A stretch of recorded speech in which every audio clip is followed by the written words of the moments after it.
Hello everybody, welcome to another episode of my coding tutorials on my channel. Today we'll be talking about understanding Git and best practices when using Git. My name is Howie Reith. I'm a software developer who enjoys learning a lot about code and sharing what I've learned with other folks. If you would like to reach out to me with any questions about this video or others, you can reach me at howard.reith@gmail.com or feel free to just leave a comment underneath this video. So in this video, we're going to discuss a few things. We're going to talk about why we want to use Git, some useful Git commands that you might not have heard of already, the difference between merging and rebasing, and then some Git flows, some optimal ways to organize the way you are doing your Git processes that will hopefully result in better results for your team, and then finally some final thoughts. So for starters, why Git? So first of all, what is Git? Git is a version controlling tool. It lets you keep track of changes in your code base, and it also can be used as a collaborative tool. This person does changes, this person does changes, and it has various mechanisms of bringing those changes together in a coherent way. So why would we want to use Git? Well, first of all, it keeps track of changes and who made them. Usually when we're doing Git, we're using it in conjunction with something like GitHub or GitLab, and thus it provides a remote repository that we can use as some amount of backing up our work. It gives us the option to revert back to previous versions. So if we want to, if we introduced a bug and we want to revert back, we can do that easily. If we found a bug and we want to try and figure out where that bug was introduced in our code base, having Git makes that a lot easier to do. There's many reasons why you want to keep track of various versions of your project. Through GitHub and GitLab and through this version control, it makes collaboration on projects both locally and across large geographic spaces a lot easier. And then there are some additional features of GitHub and GitLab that are pretty useful. Things like the project wiki, it has an issue queue that you can use to keep track of problems and things like that. So what are some of the liabilities of using Git? Well, it can be pretty complex, and because you need to deal with these collaboration issues, these matters of merging code together and everything, for some projects, it can actually slow down the rate of continuous integration, continuous development of your project. The CLI is a little bit difficult to understand. It's something that you legitimately need to study and learn and get used to, almost like it's another language that you need to learn.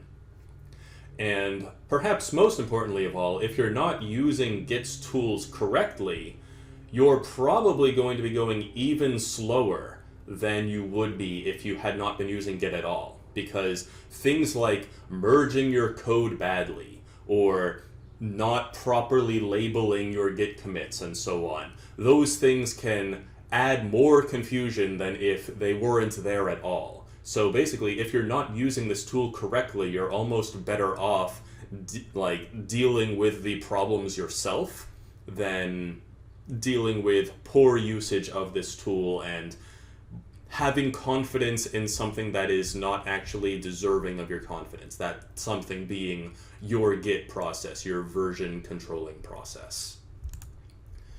So before getting into what I recommend for proper Git flows, I am going into this presentation assuming you have some experience with Git. Even if all you're doing is pulling, adding, committing, and pushing again, you have some experience with Git, you've worked with it, you've gotten used to it to some degree. So I'm not going to be going through issues like how to do basic Git commands, but I will be talking a bit about some of the lesser known things that are really powerful, but that you might not be knowledgeable of. So first one, git add all-p. So this is when you are adding your changes into your commit to be committed to the remote repository or even just your local one. It is this -p that I wanted to pay closest attention to. So git add -all, that's just going to add all of the changes in your local repository to be staged for commit. But the -p, what that does is it allows you to evaluate each of these changes in chunks. So you're going to look at this chunk of code in this file. It's going to display all of your changes in green and all of the things that you have removed and so on in red. And what this does is it allows you to make sure that you're not committing anything you don't want to commit. You don't have any commented out code. You don't have any imports that you brought into the file when you were experimenting, but then don't need anymore, but you left them in because you forgot to remove them. Basically, it helps prevent adding a whole bunch of code smells into your code that otherwise, if you hadn't done this quick little review, you might accidentally add in. So next is git commit -- amend -- no - edit. So have you ever been working, you think you're all done, you do a commit, and you are getting ready to push when you realize like you run some tests and oh no, I have tests failing, or I actually had some linter issues, or I had something that I forgot to delete in my code. And then you're stuck, you're like, oh man, now I gotta undo that commit, or I got to do a whole new commit just for this one little one-line change. Well, this is a really simple solution. All you need to do is type this in, and what this will do is it will modify your most recent commit with the change that you have just staged to be added. So you don't even have to modify the message or anything, it's just going to modify it directly, and then you can push it up. Note that if you have already push this up to your remote repository, you're probably not going to be able, you can't do this as easily. But if you discover the change you need to make before you have pushed it up, then this is just a one-line command that you can do to make that change lickety-split. So git checkout -b branch name. You might actually already know about this one, but in case you don't, it's really great. Usually, if you want to create a new branch, you got to do git branch name, git checkout into that branch, right? 2 commands, a little annoying.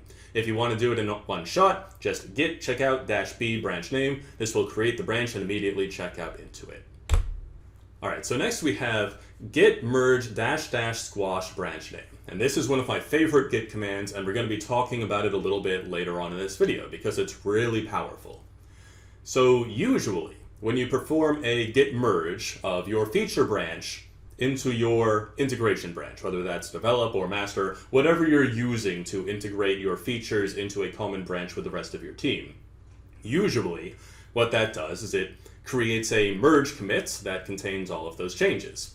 What this does is instead of merging it all into a single commit, it will stage all of the changes from all of the commits in your feature branch. It will stage them in your integration branch as if you had just written them inside of your integration branch. So this empowers you to write your own commit with your own commit message. You don't have any of the messiness of bringing in all of the commits from your feature branch, and it keeps your Git history a lot more coherent. So you can make this commit message something like add feature blah blah blah blah blah with story number blah blah blah, right? And it keeps it organized. It keeps your integration branch nice and neat and linear, as while your feature branch can be left with all of the complexity of your work in progress commits and so on. Really powerful tool. Next is git pull -r -- auto stash. So this is a situation you are -r is just performing a rebase when you pull instead of doing a merge when you pull. We'll talk about the differences between those shortly, but the big one for this particular command is the -- auto stash. So this is a situation when you need to pull from a remote repository, but perhaps you've already started work on whatever it is you're working on in your project. Normally what you need to do is git stash your changes, git pull down all of the stuff, git stash pop out your changes. This is a single command that does that all automatically for you immediately. So you just don't have to go through that 3 command process. You can do it all in one. Saves some time. Git reset -- soft head -1. This is pretty simple. This is just, I wrote a commit that I didn't mean to commit. I need to reset that. I need to return those that commit to simply being staged so I can make whatever modifications I need to do. What this will do is this will undo the last commit you made on the branch that you're on right now. It will make it so that all of the changes that you had in that commit are staged to be committed, and you can go back and make the changes that you need. Really useful. Git reset -- hard. So the difference between soft and hard is that hard is actually going to modify your files to be equivalent to what it is you're resetting back to, versus soft does not necessarily do that. Soft is just resetting your Git situation. So for example, if you want to reset your files to be a particular state they were at, a particular commit, you can pass in the commit number after -- hard, and it will make all of your files on your local system exactly the same as they were in that commit. Another thing you can do is you can reset to origin / master, and your local files will be set to be identical to what it is in your remote repository's master. So really useful. It can also be a sort of get out of jail free card for you got too deep into the woods, you really screwed up, you need to go back to what your last commit was, or you did something and got a detached head for your local repository and you need to get back to some coherent state. This is a quick and easy way to do any of that. Git grep phrase. So the phrase is whatever it is you're looking for, and what this will do is it will look through your entire code base and try to find the phrase that you typed in right there. Usually something that I personally do inside of my IDE, but if that's ever not available to you, this is how you do it using Git. Lastly is Git bisect. Git bisect is perhaps the most powerful thing that I've talked about here, and it's so powerful that it really needs its own tutorial, and it's beyond the scope of this video, but I want to mention it because it's really useful. What it allows you to do is you can designate a start point and an end point within your Git history. Like somewhere within this range, I know a bug was introduced, and it will allow you to search through those various commits and identify where it was that the bug was introduced by determining, okay, this is still working properly, this is still working properly, this is not working properly, all right, it is somewhere in this commit. Let's look more deeply into it. I may do a tutorial on this in particular in the future, but regardless, I recommend that you check this one out if you are ever in a situation where you need to find a bug and you're not sure in which commit it was introduced. Okay, merge versus rebase. In my opinion, this is one of the most confusing things about Git for somebody who is a beginner. So I want to go over this in particular because my recommendations for various flows we're going to use in the future are based on, in part, on the differences between these two commands. So let's get into it. So, git merge and git rebase are both commands designed to integrate one branch into another, and which one you want to use is going to depend on your goals for this particular merge. So imagine you're working on a branch that is forked off of master. You can look at this diagram here. This is from the Atlassian docs, if they're going to be cited in the bibliography, but all of the pictures you're going to see are from those docs. So another teammate continues to work in master and they push it. So now you have a forked history between the master branch and your feature branch. So let's say you want to merge master into your feature branch because you want to get all of your colleagues' changes into your feature branch. So you run git checkout feature and then you do git merge master. What this is going to do is it's going to create a merge commit. Basically, you're making a commit that contains in it all of the changes from the master branch that your colleague did. And it is going to be a new commit on the front of your branch that brings in those changes and modifies your local code on your branch. So the nice thing about this is it preserves the integrity of all existing branches. All of the history between these branches is going to be kept the same way it always has been, which is going to be juxtaposed against Rebase, which does it a different way. One of the downsides of this, or upsides, depending on your point of view, is every time you bring in that merge, you're going to have another commit, and all this commit is going to be is the contents of the other branch. It's not going to be new code that you have written. That can be a little bit misleading sometimes, but it depends on your point of view. Additionally, one of the big liabilities of this is, let's say you have a whole bunch of people who have been working on the master branch, and there's a whole bunch of changes that have been merged into it.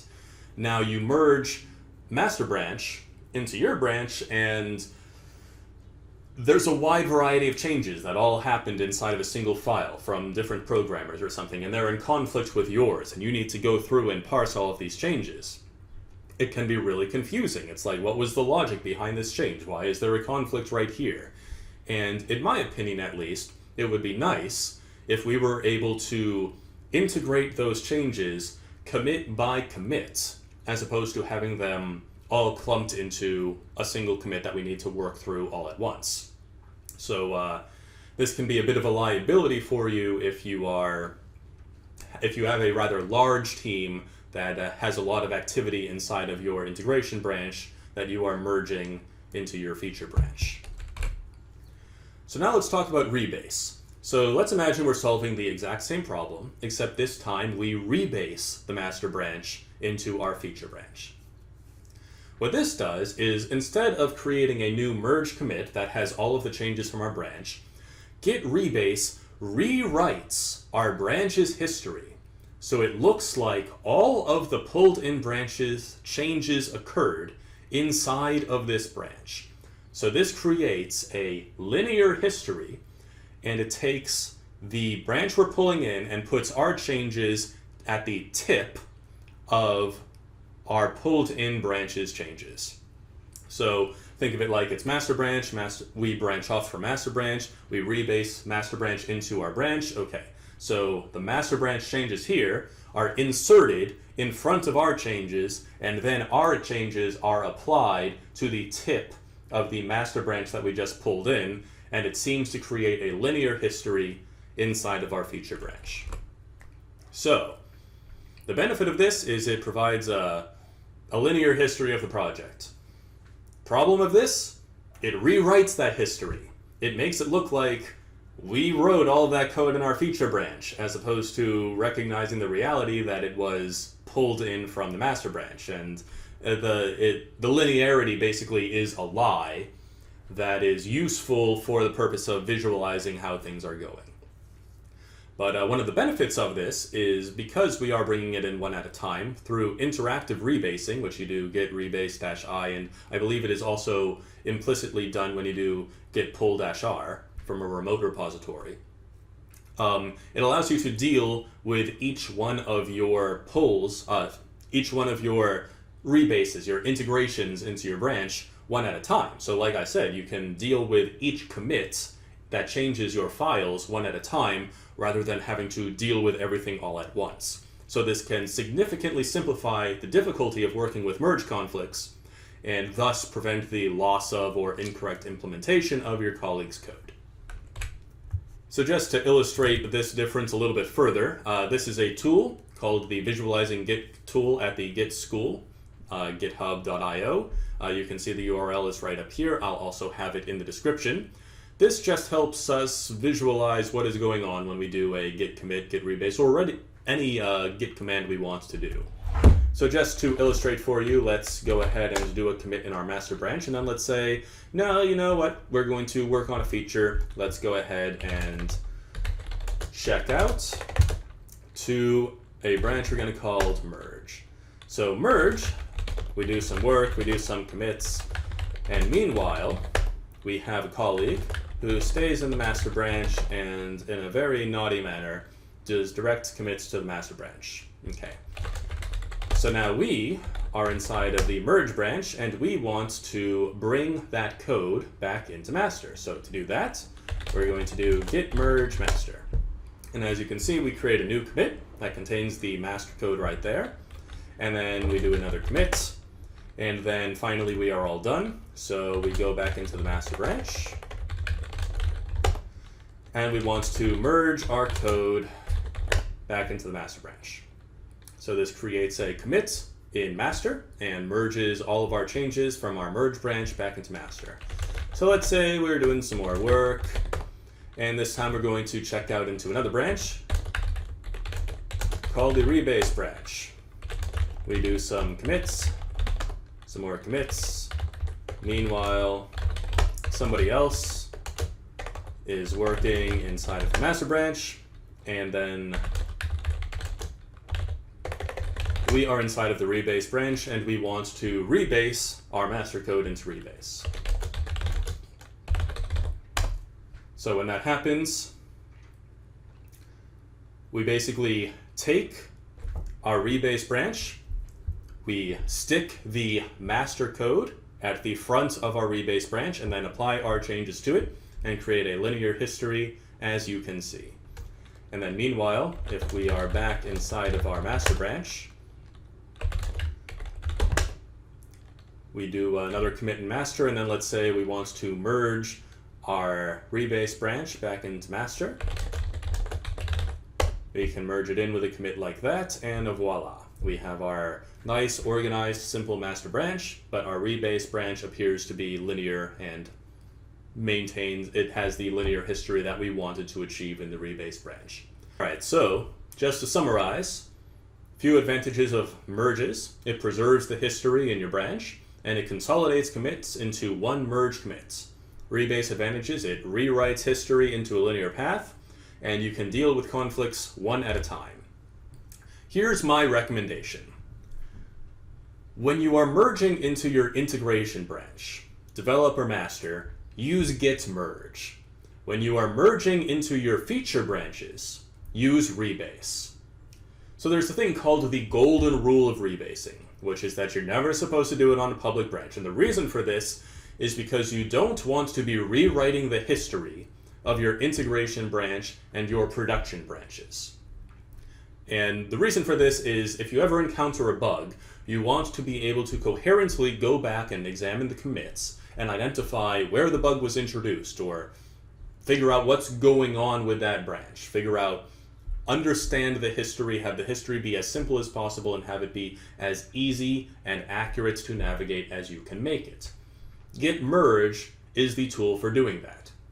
On the other hand, when you are on your feature branches, very frequently, a lot of people just delete their feature branches when they're done with them. I'm not necessarily in favor of that, but there's a good case for doing so. So if you're just deleting it, you don't care that much about preserving history. And even if you're not deleting it, your feature branch's history aren't really the most important factor here. You probably don't need to be navigating through the history of your feature branch to find a bug. Maybe you do, but you're just going to have a bunch of work in progress commits there. It's probably not going to be all that relevant information in 2 to 3 months or whatever time frame we're looking at. So what does matter in your feature branch is that when you pull in the changes from your integration branch, that you aren't deleting your colleagues' work, and you are properly incorporating the changes so that you're not undoing anything or introducing new errors or something like that. Which is why git rebase-i, the interactive rebase where you can deal with things change by change, is really powerful. So usually what I do is when I'm in a feature branch, I will rebase my changes from the integration branch into my feature branch, and then when that's all done, I'll go back into my integration branch and do a git merge -- squash of all of my changes in my feature branch into my integration branch. That way I have a nice, neat, single commit that has all of my changes from my feature branch, and all of the complexity of the merge was dealt with inside of my feature branch. So that is what I recommend as far as this goes. Merge into develop, merge into master, rebase into your branches. So once again, rebase versus merge, pretty complicated topic. If you have any questions, feel free to drop me an email or comments in this video. With that all having been said, let's move on to Git flows. When you're evaluating which workflow you want to use, indeed, when you're evaluating any process or technology, when you're working with code, you generally want to use the simplest solution that meets your team's needs and nothing more. That's a belief I'm going to be repeating in probably every video I ever make on this channel, but it is my core belief, and it is the key, in my opinion, to being a successful engineer. So when making this evaluation, what is the simplest solution to meet our needs? Consider, is my team going to grow? And is the workflow that I choose going to scale with my team? How easily will we be able to revert mistakes? And does this workflow impose any unnecessary overhead that a simpler solution might not impose? So the first and simplest workflow we're going to talk about is the centralized workflow. The centralized workflow is when you do all of your work on a single branch, usually the master branch. You do all of your local changes, you pull from master, you perform that little merge, you push to master, and everybody is working on the master branch at all times. All commits appear to be linear. Basically, it is the simplest possible usage of Git that you can have. The advantages of this are it has a linear history that's easy to navigate. It encourages smaller commits, which are going to be less risky than larger commits. It doesn't require hardly any understanding of Git. All you need to know is add, commit, pull, and push. And it has a lower risk of someone making a terrible Git error that costs hours and hours to resolve later on. The downsides. It is nearly impossible to implement when you have multiple remote engineers all working on the same task. The reason for this is because if you're in the middle of a story, all of your changes are just going to be saved locally on your local computer. If you push code to your remote repository, well, now you have broken code in your master branch, presumably in production.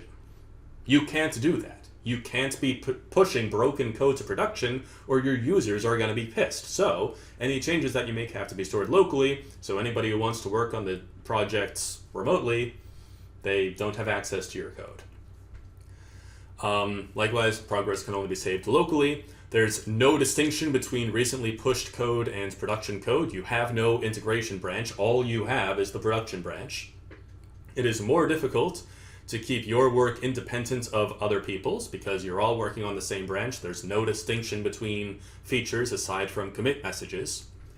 And you can't really do work in progress commits because you can do them locally, but if you do, then you're going to have basically broken commits, like code that is not completed as a commit inside of your history of your project. So if you take a look, if you're trying to figure out where a bug is and you're going through and you're seeing all of these various commits, it's like, oh, the code's not working in this commit right here. Is it because it's a work in progress commit, or is it because this is actually where the bug was introduced? A little hard to tell.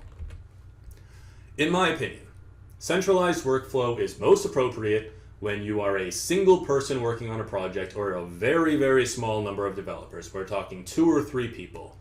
And even in such circumstances, you probably want to take a page out of the Git flow workflow, which we'll talk about in a little bit, and separate your integration branch and your master branch. So your master branch is your production branch. Whether this is what production is built from or not, this branch needs to be in sync with production so that if anything goes wrong in production, you have a code base that you can look at and say, okay, let's look at this code to figure out the problem. The integration branch is the branch that everybody is actually committing to. And when you are ready to do a release, you merge your integration branch, or I usually call it the develop branch, into your master branch. So you can do a centralized workflow, but even if you're going to do that, I would recommend distinguishing between your develop branch and your production branch. So the second one we're going to talk with is the feature branch workflow. So this is simply one where it's like the centralized workflow, except whenever you are working on a feature, you check out a branch that is going to be the feature branch. And you perform all of the work until you have completed that particular feature, and then you merge all of the code from that feature branch back into the master branch. Branches can and should be pushed to a remote repository, and this allows for geographically distant developers to review and contribute to those features. So advantages. It makes remote cooperation on tasks possible. Literally, I don't think they're really possible in the previous workflow. With this flow, it is. It provides confidence that you only have working code in the master branch and in production. It is easier to associate a given line of work with a specific feature because you can look at the branch and say, okay, this branch was used to develop this feature. This individual commit is what added this feature. And then it allows for progress on a feature without interfering with other contributors. So you have different people working in different branches for features, and they can do it without somebody pushing code into master and that code breaks the feature that you're working on. You can deal with all of the merge issues once you have finished implementing your feature, rather than having to worry about it at inconvenient times. So disadvantages. There's a heavier load at the end of the feature when you have to merge the entire thing back into master. You're probably going to have a greater liability for merge conflicts there. People can get too comfortable in branches and neglect syncing up with master. Yes, syncing up with the integration branch can be troublesome at times, but you want to make a habit out of doing it occasionally because it reduces the load of that final merge back into master at the end. The Git history can be a bit confusing without deliberate effort to make it appear linear. You need to be disciplined about how you perform your merges, whether you're doing merges or rebases and so on. And the branch list can get cumbersome. If you're never deleting your branches, then you could wind up with literally hundreds of branches, and searching through them can be difficult.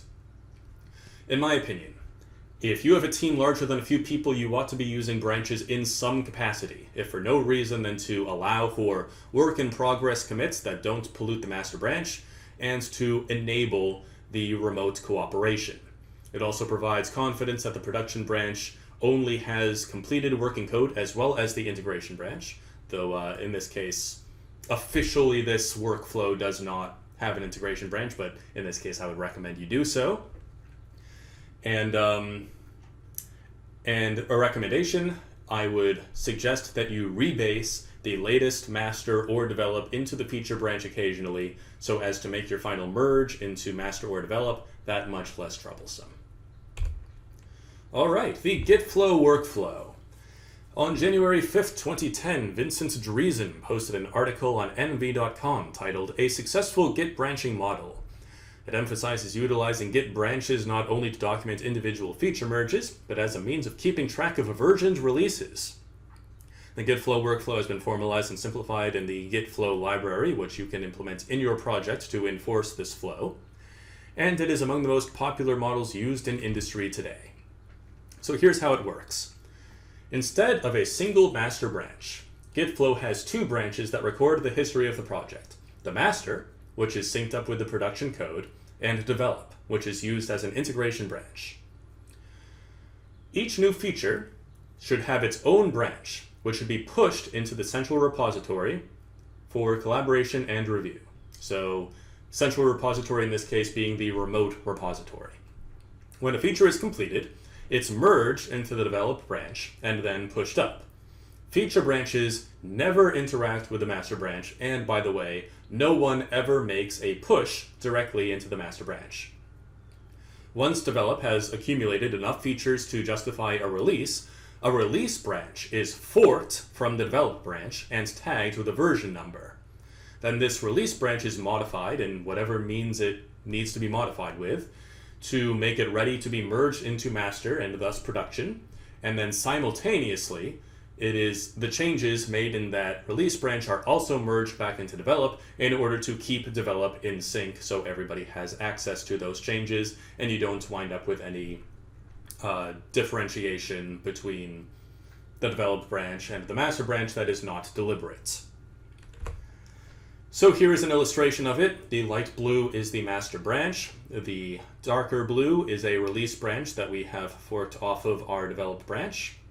And the green ones are feature branches that we have merged into the develop branch. So the second one, I guess they let it go or it's still in progress or whatever. But you can see most of the work is done in features. The features are merged back into the develop branch. The develop branch is merged into a release branch, which is then merged into master and back into the develop branch. Git flow also allows for hotfix branches. So this is a situation when you have a bunch of changes in develop that aren't ready to be incorporated into master, but you have discovered a bug in master that you need to fix. So in this case, you make a branch off of master, and this is your hotfix branch. You perform whatever changes you need to make inside of your hotfix, and then you merge that back into master and merge the hotfix back into develop as well. This makes sure that once again, the code is kept as in sync as possible without introducing a whole bunch of premature features into the master branch, but allowing you to make changes as you need to make them, and also keeping a history through your Git log of the changes that you needed to make. Just to illustrate this, the red one is the hotfix. You pull it off of master, make the change you need, merge it back into master, and merge it into develop simultaneously. The advantages of Git flow. It enforces discipline with multiple layers of code integrity before reaching production. It has unparalleled release and commit documentation implicit in the Git history. It accommodates remote work with near infinite scalability, and it has 10 plus years of industry standard community and documentation. The disadvantages: it has a lot more overhead. It takes more time and care to perform, and you need to be doing all of these little merges. Okay, disadvantages. The release process takes more time. Disadvantages. The release process takes more time and care to perform. You need to be very careful about the way that you're doing all of these merges, that you're documenting everything correctly, and so on. The merges are as troublesome as they are for any other workflow involving branches, and you need to be careful that the team not get reckless with hotfixes, because if you do them too often, you are essentially doing a centralized workflow, but without the insecurity of doing so. You have false confidence, and that's not a good thing. So, in my opinion, it's obvious to me why this has become an industry standard. It is a fantastic flow with a lot of benefits for a very small price. There are some things that I might modify about it. The doing the hotfixes in that way may or may not be appropriate. You may or may not want to track releases in this way if you have some other way of tracking your releases, but overall this is really, really good, and I would recommend that any team that is larger than a few people, who, especially if you need to collaborate remotely, should implement the Git flow workflow or some variation on it. All right, lastly, the forking workflow. Forking workflow is fundamentally different from the previous three we have talked about because it is using basically different features through GitHub and GitLab and so on. Instead of simply having different branches that you're working from, you are making forks of repositories at the remote repository level. So you fork an entire repository, make all of your changes to your repository using whatever flow you want, usually Git flow, but not necessarily. And then you implement those changes into the primary repository by making pull requests. And meanwhile, you have a group of maintainers inside of the primary repository who are evaluating all of the pull requests and implementing them or refusing to implement them and so on. It is the standard model for open source collaboration and is appropriate for extremely large projects involving hundreds of engineers. So advantages: infinite scalability. It is easy to prevent poor quality code from entering production, and it is easy for contributors to experiment as they please, since they are working with their own forked repositories. Disadvantages: it necessitates regular review and has by far the most overhead of everything we've talked about, and it has an extremely non-linear contribution history that can be a little difficult to follow. This is simultaneously the most permissive and restrictive mode. It is permissive insofar as any developer can fork their repository and do whatever they want to it. That's pretty cool. But it is extremely restrictive because once you are making pull requests back into the primary repository, there's a lot of oversight and a lot of careful analysis and a lot of saying no that happens. So it's also the most overhead. Maintainers need to review every single pull request. It can be tiresome. It's taking away from their development time. So it's a model that makes sense for a truly gargantuan project, but it's probably far too heavy-handed for a small team. So my final thoughts on all of this. The complexity for your Git process should be proportional to the complexity of your project's needs. If you're doing a very small project, you don't need a complex Git system. If you're doing a massive project, you need a very complex Git system. If you're middle of the road, you probably just need either branches or Git flow, or something similar. So my general suggestions for best practices for all of this stuff: No matter the size of your branch, set up distinct master and develop branches to differentiate integration and production code. If you're working alone, you can get away with a centralized workflow. If you have few but multiple engineers, especially if they're collaborating remotely, use feature branches. If you're doing an open source project or have hundreds of engineers on one project, you probably need a forking workflow. For all other mid to large size projects, start at Git flow as a general model and modify it as you need to for your specific use case. Always pull the latest develop when starting a new branch. You don't want to be branching off your new branch without having the most up-to-date code at your starting point. If you're checked out into a branch for several days, it is probably going to be a good idea to rebase the develop branch into your base. Or doing a git pull -r, origin develop, something like that. This will make the final merge back into develop a lot easier at the end of your feature branch. Identify milestones in your feature development and do work in progress commits. Small commits are much easier to merge than large commits. Never push directly to master. This has a high risk of breaking production code, and it is a very reckless and dangerous thing to do. Always apply changes to master via merges from your integration branch. Lastly, keep histories of your public branches elegant and linear. Merge into them instead of rebasing, and when you merge, use the -- squash to be able to combine all of the commits from the branch into a single commit and be able to name that commit whatever you wanted to name with your git commit message. Here is the bibliography for this. I highly recommend checking out all of these websites, all of these articles. And thank you very much for watching. If you have any questions, please feel free to comment or reach out to me at howard.reith@gmail.com. Have a great day, everyone.